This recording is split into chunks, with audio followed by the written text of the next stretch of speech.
গরমের জ্বালায় না ঘুমিয়ে শান্তি না কিছু করে শান্তি। এই গরমটা আসতে না আসতে আমার জীবন পুরো ধ্বংস হয়ে শুরু হয়ে গেল। কি আর বলবো কষ্টের কথা, আজকের ভিডিওটা এখান থেকেই স্টার্ট করি। এখন আমি একটা বিশেষ উদ্দেশ্যে যাচ্ছিলাম, তো এসে দেখি এই ব্যাগটা আমার ক্রয় করেছে, মানে পারচেস করেছে, সেটাই তোমাদের সাথে শেয়ার করলাম।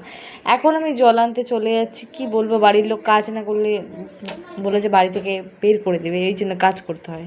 জাস্ট আ জোক। তো যাই হোক, এখন টুকটুক করে আমি আকাশ পাতাল দেখাতে দেখাতে যাচ্ছি আমার গন্তব্যের উদ্দেশ্যে। আর আমি এত ভালো বাংলা বলি, তো আমার বন্ধুরা বলে তুই বিহারি হয়ে এত ভালো বাংলা কী করে বলিস। আসলে আমি বাংলাটাও মাঝে মধ্যে ভুল বলি, আর হিন্দিটাও মাঝে মধ্যে ভুল বলি। আমি হলাম কি খিচুড়ি জাতির লোক। তো যাই হোক, এখন কোথায় এসেছি আমি জানি না, তাও আশেপাশে তোমাদেরকে একটু দেখিয়ে দিলাম। এখন টুকটুক করে আমার গন্তব্যের উদ্দেশ্যে যাচ্ছি। কোথায় যাচ্ছি সেটাও জানি না, এখন কোথায় গেছি সেটাও জানি না, তো তাও যাচ্ছি। তো এখন ফিরনি বানিয়েছিলাম আমি, যেটা মোটামুটি আমার ভালো লেগেছে, আমি বানিয়েছি এটাই অনেক। তো চুপচাপ আমি খাচ্ছি, কেউ কমেন্ট করবে না।